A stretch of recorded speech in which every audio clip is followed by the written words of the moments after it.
என்ன நினைக்கிறீங்களோ, எப்படி வாழணும்னு நினைக்கிறீங்களோ, எப்படி சொல்லணும்னு நினைக்கிறீங்களோ அதை தைரியமா சொல்லுங்க. நம்மளை பத்தி யாரு என்ன சொல்லுவாங்களோங்கிற கவலைய இந்த நிமிஷத்துல இருந்து விட்டுருங்க. உங்க வாழ்க்கை ரொம்ப பிரமாதமா இருக்கும். இதுதான் சீக்ரெட் ஆஃப் லைஃப்.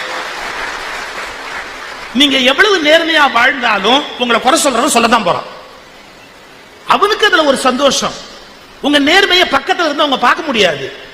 நீங்க சரியா இருந்தீங்கிறதெல்லாம் அவங்களுக்கு தெரியாது. அவனுக்கு தோணுனதை அவன் சொல்லிட்டு போறான். பாருங்க, மத்தவன் என்ன நினைப்பானோ நினைச்சா உங்க வாழ்க்கை என்ன ஆகும்னு ஒரு உதாரணம் சொல்றேன். 3 பேர் மத்தியானம் ஒரு ஆபீஸ்ல உட்காந்து டிஃபன் பாக்ஸ பிறந்து சாப்பிடுறான். ஒருத்தன் டிஃபன் பாக்ஸ்ல இட்லி, ஒருத்தன் டிஃபன் பாக்ஸ்ல சப்பாத்தி, ஒருத்தன் டிஃபன் பாக்ஸ்ல புட்டு. ஒரு நாள்ல சகிக்கலாம் சார், டெய்லி அதே தான். இந்த இட்லி எரிச்சலோட சொன்னா என் பொண்டாட்டிக்கு அறிவே இல்லை.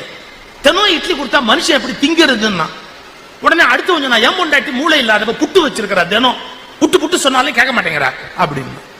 சப்பாத்தியும் வருத்தப்பட்டா. இவங்க 3 பேர்ல இட்லி ரோஷக்காரன். நான் என்ன சொல்றேன்னு சில பேருக்கு புரியும். இட்லி ரோஷக்காரன். அவன் சொன்னா, நாளைக்கு மட்டும் அவன் இட்லி கொடுக்கட்டும், நான் மாடியில இருந்து வந்து செத்தே போயிருவேன். இன்னைக்கு போய் வீட்டுல போய் சொல்ல போறேன் அப்படின்னா. நானும் சொல்ல போறேன் நான் புட்டு, நானும் சொல்ல போறேன் நான் சப்பாத்தி. ஆனா மறுநாள் 12:30 மணிக்கு பொட்டலத்தை திறந்தா இட்லியில இட்லி, புட்டுல புட்டு, சப்பாத்தில சப்பாத்தி. அவளுங்க முடிவு பண்ணிட்டாங்க, நீ இருந்தா என்ன போனா என்ன. இப்ப இட்லி காரனுக்கு ரோஷம் வந்துருச்சு. நேரம் போனா 13வது மாடி குதிச்சுட்டான். உடனே போனா புட்டு, அவனும் உழுந்து குதிச்சான். சப்பாத்தி உழுந்தான் குதிச்சான். அவன் ஆம்புலன்ஸ்ல அள்ளி போட்டு ஆஸ்பத்திரியில கொண்டு போய் வச்சு பொண்டாட்டிக்கு போன் பண்ணி அவளுங்கெல்லாம் வந்து கைய பிசைறாடுங்க. ஐயோ ஐயோன்னு. இந்த கைய பிசைஞ்சதுக்கு வேற மாவை பிசைஞ்சிருந்தா டிஃபன் ஆகுது, வேற பண்ணி இருக்கலாம். கைய பிசைறாளுங்க. அப்ப இட்லிக்கார பொண்டாட்டி சொன்னா, எங்க வீட்டுக்காரரு நிறைய சொல்லுவாரு, செய்யவே மாட்டாரு. புடவை வாங்கி தரேன்பாரு, வாங்கி தர மாட்டாரு. நகை வாங்கி தரேன்பாரு, தரமாட்டாரு. அதே மாதிரி மாடியில இருந்து விழுந்துருவேன் சொல்லுவாரு, செய்ய மாட்டாருன்னு நினைச்சு இவர் என்னைக்கு சொன்னதை செஞ்சிருக்கிறாரு. நான் நிஜமாவே விழுவேன்னு சொல்லி இருந்தா நான் இட்லி வச்சிருப்பனா அப்படின்னு கேட்டான். புட்டுக்காரன் சொன்னா, எங்க வீட்டுல அது ரொம்ப விளையாடும், கிண்டலா, அது தமாஷுக்கு சொல்லுதுன்னு நினைச்சிட்டு நான் புட்டு வச்சுட்டேன். சீரியஸா சொல்லி இருந்தாருன்னா நான் புட்டு வச்சிருக்க மாட்டேன் அப்படின்னு.